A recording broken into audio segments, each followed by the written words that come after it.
فتح قسطنطنیہ 29 مئی 1453 کو سلطان محمد فاتح نے کی، جو سلطنت عثمانیہ عثمانی خلافت کے 7ویں حکمران تھے۔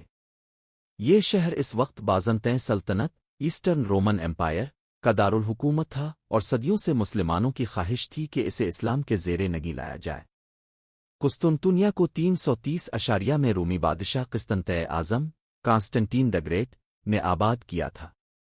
یہ شہر 3 طرف سے پانی اور ایک طرف سے مضبوط فصیلوں سے گھرا ہوا تھا۔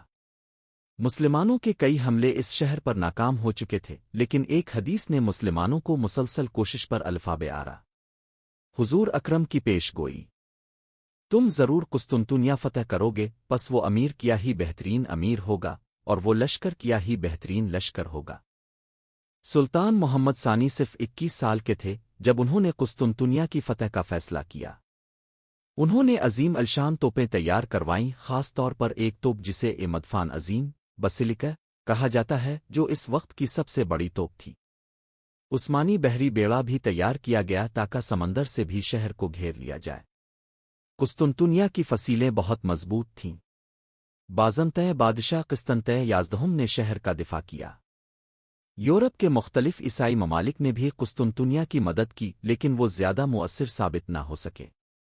سلطان محمد فاتح نے ایک انوکھا حربہ استعمال کیا۔ عثمانی بحری جہازوں کو ایک پہاڑی راستے سے لکڑی کے تختوں پر چڑھا کر خشکی کے راستے گولڈن ہورن کی طرف لے جایا گیا تاکہ قلعے کے نسبتاً کمزور حصے پر حملہ کیا جا سکے۔ یہ ایسا اقدام تھا جو دشمن کے وہم و گمان میں بھی نہ تھا۔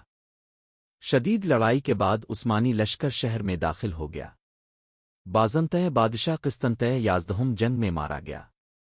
سلطان محمد نے شہر میں داخل ہوتے ہی عام شہریوں کو امان دی۔ عظیم کلیسا آیا صوفیہ کو مسجد میں تبدیل کر دیا گیا، آج بھی یہ ایک تاریخی مقام ہے۔ بازنطین سلطنت کا خاتمہ ہو گیا۔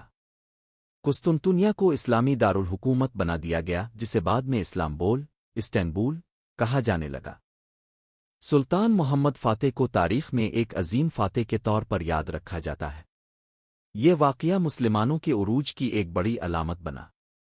فتح قسطنطنیہ صرف ایک شہر کی فتح نہیں تھی، بلکہ اسلامی پیش گوئی کی تکمیل تھی۔